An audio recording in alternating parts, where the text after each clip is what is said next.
सुमिरनवा तुहार हो, पार्वती के ललनवा करला सुमिरनवा तुहार हो, पार्वती के ललनवा।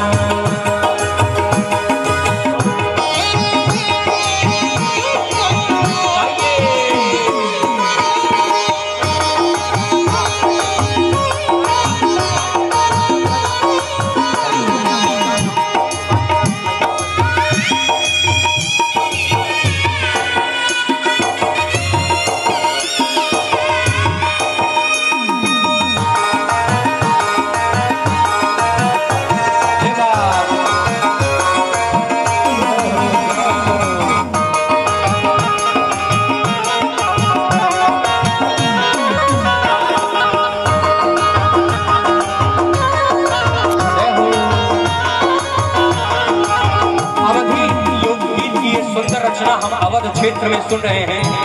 बाबा गणेश भगवान भी कहते होंगे आज तक महाराष्ट्र के बच्चे मुझे बुलाते थे, आज पहली बार हम उत्तर प्रदेश में छाए हुए हैं। तो एक बार गाइए, बोलिए गणेश भगवान की।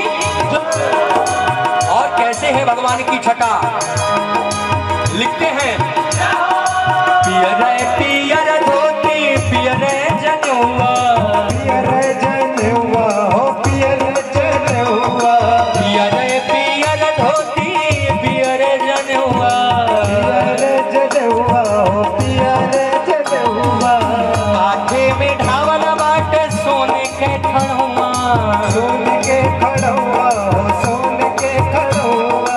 एक बार सभी लोग ध्यान दें, भगवान सुंदर की इतनी सुंदर प्रतिमा देखिएगा, सुंदरम मेरे प्रभु। और लिखने वाला भी लिखता है पियर पियर धोती पियर जनुआ, काठे में डावल बाट सोने के खड़ुआ, जगवा में जगवा में जगवा में पूजा हो तुहार हो, गणपति जी अगनवा।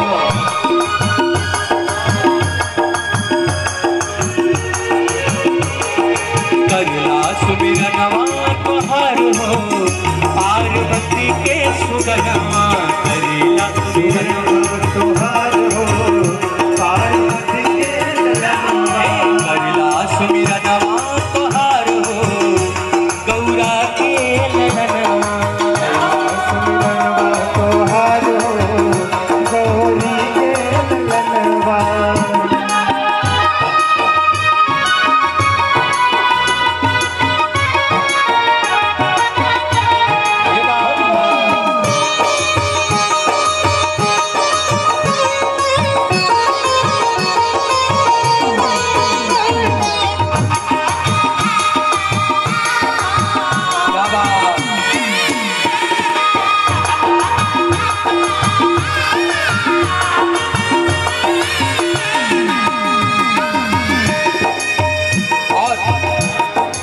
सुंदर रचना रची है रचने वाले ने।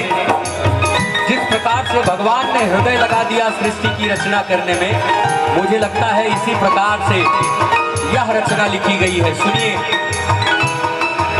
मुसवाही बाटे तोहरा से भगवान,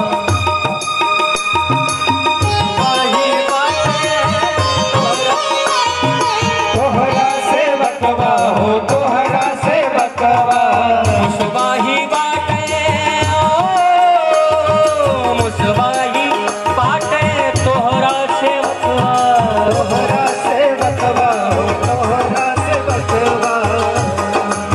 और भगवान के दोनों हाथों में देखिए क्या होता है। आपके सामने प्रतिमूर्ति है भगवान की, और लिखने वाले ने लिखा